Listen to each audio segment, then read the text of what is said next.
दोस्तों, हमारे YouTube channel पर आपका स्वागत है। आपको कजरी गीत सुनाने जा रही हूँ। बढ़िया सावन का महीना आवता है। कजरी नहीं शायद अच्छा लागता है।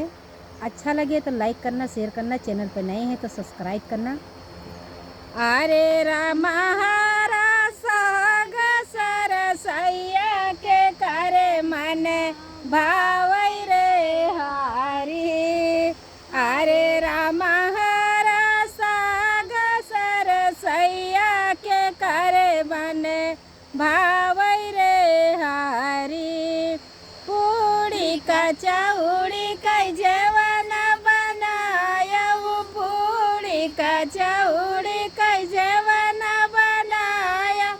अरे रामा जी वही ननद ननदोइया ननद जी के भैया रे हारी।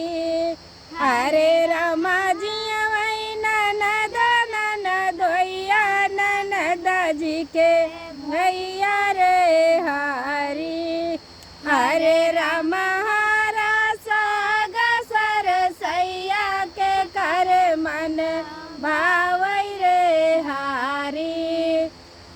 झांझर गेड़ुआ गंगा जल पानी, झांझर गेड़ुआ गंगा जल पानी। अरे रामा घूटई ननद ननदोइया ननद जी के भैया रे हारी। अरे रामा घूटई ननद ननदोइया ननद जी के भैया रे हारी।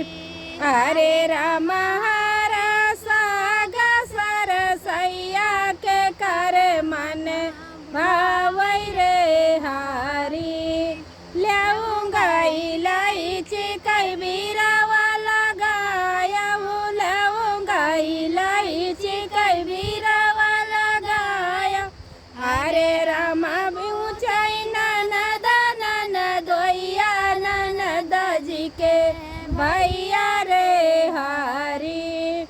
अरे रामा ऊंचाई ननद ननदोइया ननद जी के भैया रे हारी। अरे रामा बियला सरसैया करे मन भावै रे हारी। फूलवा मैं बिन चुन सिया जल गायऊ, फूलवा मैं बिन चुन सिया जल गाया। अरे रामा सुतई ननद ननदोइया ननद जी के भैया रे हारी। अरे रामा सुतई ननद ननदोइया ननद जी के भैया रे हारी। अरे रामा साग सरसैया के करे मन भावै रे हारी। हरे रामा